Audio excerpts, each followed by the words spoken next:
Noé était ivre, Abraham a menti, Jacob a triché, Moïse a désobéi, David a tué, Pierre a renié Jésus, Paul a persécuté les chrétiens. Tous ont commis de graves erreurs, mais tous ont été justifiés par Dieu.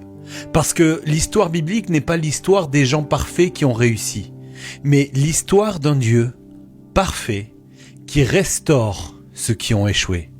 Et laisse-moi te dire une vérité que tu dois entendre pour toi.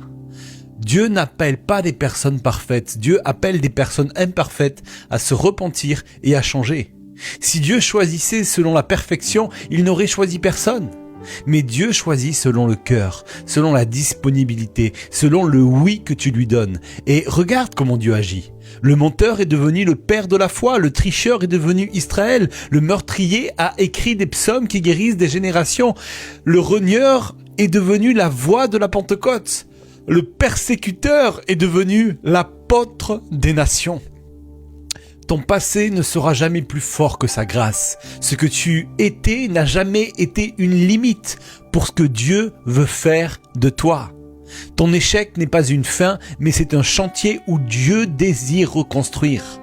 Alors, ne te sens pas indigne, ne te sens pas brisé, trop abîmé pour être utilisé.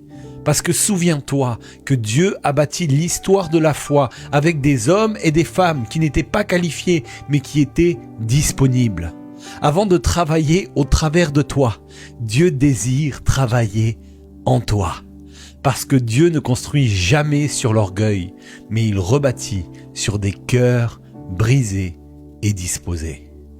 Alors, ne dis plus « je ne suis pas digne », dis plutôt « Seigneur, me voici ».